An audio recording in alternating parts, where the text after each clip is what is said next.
नमस्कार दोस्तों, आपका स्वागत है। एरिक मेडहस नाम का एक लड़का जिसने दोस्तों सुसाइड किया था और उससे इस दुनिया से जाने के बाद उसके माँ ने एक ऑटोमेटिक राइटर से संपर्क किया और बाद में उस ऑटोमेटिक राइटर ने उस आत्मा को संपर्क करके उससे जो भी उसको जवाब पता चले, एरिक के माँ ने उसको किस तरीके से जवाब पूछे, सवाल पूछे थे अपने बेटे को, उसको हम देखने की कोशिश कर रहे। एरिक की और उसकी माँ की भी बहुत इच्छा थी दोस्तों कि ये जो सारे संदेश है वो लोगों तक पहुँचाए, इसलिए उसने एक किताब लिखी है माई सन एंड आफ्टर लाइफ। तो उस किताब में दोस्तों आज के इस भाग में हम ये देखने वाले हैं कि एरिक के माँ ने उसको कुछ इस तरीके से सवाल पूछे थे कि इस दुनिया से जाने के बाद पृथ्वी पर किस तरीके से सारी चीज़ें हुई, बाद में वो किस तरीके से पृथ्वी पर रहा, बाद में उसको लेने के लिए एक महिला की, एक स्त्री की आत्मा आई थी, एक मार्गदर्शक आत्मा, उसको हमने इस भाग में देखा है। अगर आपने वो नहीं देखे तो इसके पहले के सारे पार्ट आप ज़रूर देखना, आपको उससे बहुत ज्ञान मिलेगा। आज के इस भाग में दोस्तों जो एरिक की माँ थी उसने उसको ये पूछा कि उस दुनिया में मतलब आत्मलोक में जब तुम्हारा मतलब प्रवेश हुआ,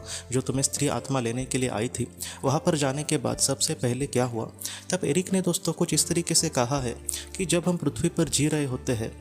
तो हमारे मतलब पृथ्वी का जो जीवन है उसका जो प्रभाव है वो हमारे मानवीय मन पर तो पूरा पड़ा ही होता है, लेकिन वो जो प्रभाव है वो हमारे आत्मा पर भी कहीं ना कहीं बहुत ज़्यादा पड़ा हुआ होता है। इसलिए इस प्रभाव को धीरे धीरे निकालने के लिए वहाँ पर आत्मा पर उपचार किए जाते हैं। ऐसे जो उपचार है वो वहाँ पर जाने के तुरंत बाद ज़्यादातर किए जाते हैं ताकि आत्मा को जो आत्मलोक का जीवन है उसको वो आत्मा बहुत ही अच्छे से समझ पाए। ये जो उपचार है उसकी आत्मा को बहुत ही ज़्यादा ज़रूरत होती है। तब एरिक के माँ ने ये पूछा कि सारी ही आत्माओं को उपचार की ज़रूरत होती है क्या। तब एरिक ने ये कहा है कि ज़्यादातर तो आत्माओं को उस उपचार की ज़रूरत होती है, और जो लोग सुसाइड करते हैं जैसे एरिक ने भी उसी तरीके से किया था,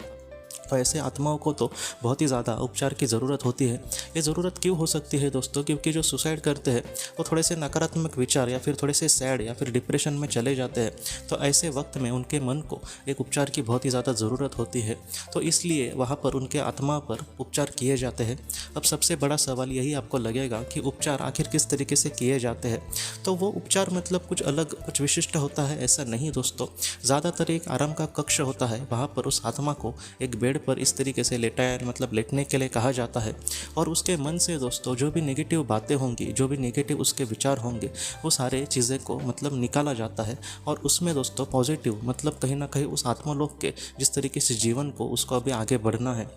उसको उस जीवन में कैसे आगे चलना है, ये सारे जो विचार होंगे उसके आत्मा के अंदर भरे जाएंगे। मतलब नेगेटिव विचारों को उसके आत्मा से निकाला जाएगा ताकि वो फिर से मतलब उस तरीके से नेगेटिव विचार में ना चला जाए, और उसमें और पॉजिटिव विचार डाले जाएंगे कि जिससे आगे के सफ़र में वो बहुत ही ज़्यादा पॉजिटिवली और खुलकर जी सके। तो इस तरीके से वो उपचार होते हैं, कुछ मिनट लगते हैं इसको होने में, और उसके बाद दोस्तों वो अपने आगे के जीवन के सफ़र के लिए अपना मतलब जो सफ़र है आत्मलोक का, उसको वो मतलब आगे आगे बढ़ सकता है। तो इस तरीके से जो उपचार है दोस्तों ज़्यादातर आत्माओं के साथ होते हैं, लेकिन जितना इसके बारे में मुझे नॉलेज है, मैंने ये भी देखा है दोस्तों कि जो एकदम उच्च स्तर की आत्माएं होंगी, मतलब छठे या फिर सातवें लोक की अगर कोई आत्मा होंगी, तो ऐसे आत्माओं को बहुत बार उपचार की ज़रूरत नहीं होती। छठे लोक के आखिरी स्तर पर अगर कोई आत्मा पहुँच गई है तो इस दुनिया की माया में वो नहीं अटकती, वो पहले ही कहीं ना कहीं इन सारी चीज़ों से मुक्त होती है। तो ऐसी जो आत्मा होती है उस दुनिया में जाने के बाद वो इन सारी चीज़ों में नहीं फंसती, तो ऐसे वक्त में हो सकता है कि उनको उस उपचार की ज़रूरत ना लगे। लेकिन मध्यम स्तर की और थोड़ी सी उच्च स्तर की आत्माएं, मतलब एकदम ऊंची नहीं, सातवें छठे या फिर सातवें लोक की,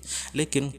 एक चौथे पाँचवें और छठे लोक की जो आत्मा होगी, ज़्यादातर छठे लोक की शुरुआती दौर में जो आत्मा होगी पहले दूसरे स्तर की वगैरह, तो ऐसे आत्माओं को ज़्यादातर वहाँ पर उपचार की ज़रूरत होती ही है दोस्तों। तो इसके अगले भाग में उसके माँ ने उसको जो भी सवाल पूछे और उसका किस तरीके से उसने जवाब दिया, जो हमें बहुत ज़्यादा ज्ञान देगा आत्मलोक के बारे में, इसको हम ज़रूर देखेंगे दोस्तों। तो दोस्तों हम अपने अगली वीडियो में मिलते हैं। आप